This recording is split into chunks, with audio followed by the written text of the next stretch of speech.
Successful client focus interaction really requires two factors: understanding our customer's buying process and his or her solution image. Now, what a solution image is their vision for the solution. So how do they see a solution coming about within? And also aligning the right products and services through our selling process.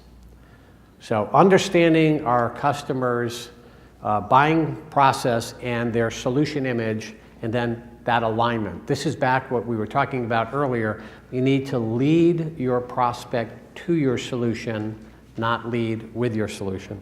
So if we think about the ways that we all went through setting up our sales processes as an organization, we first of all took a look at the target market that we were trying to focus on. So we picked a market, let's say the physicians market, the high net worth market, et cetera. And then we qualified that prospect. And then after we qualified the prospect, we covered all the bases. We made sure we met with the advisors and the internal folks and all the things we talked about this morning. And then we brought them to the proposal. We closed the deal. Then we fulfilled that opportunity. And then we went back and cross-sell and resell and so forth. However, the buyer has a different way of buying, especially today.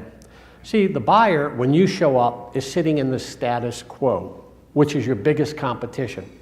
I would venture to say you lose more deals from the client doing nothing, and I heard it here at this table earlier, doing nothing versus going with a competitor. So they're sitting there trying to figure out, I'm trying to recognize, do I really need to change what I'm doing? I mean, we come running in, here's who we are, what we do, how we do it, and what we do it, and they're thinking, I'm not even thinking about changing. I kind of like how things are happening around here, so I need to really dig deep and think about how to change. Then they need to really define what the problem is. So I hear what you're saying, I've read some things that I pulled down on the internet, I'm getting my arms around this, so I'm really trying to define the problem. And then what I need to do is evaluate what are all the options.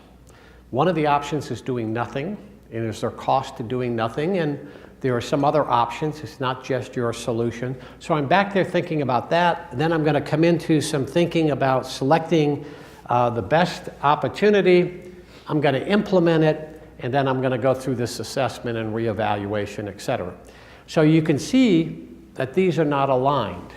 And they're really way out of whack when you take a look at them. You have a situation here where you're down here closing, and they're back there trying to recognize whether they really have a need. And that's why, based on the comment that was made earlier, people are sitting there and you go like, they don't see the solution, they can't move forward. My thinking, I'm all the way back here thinking, do I really have a need? Do I want to do something about it? And so forth.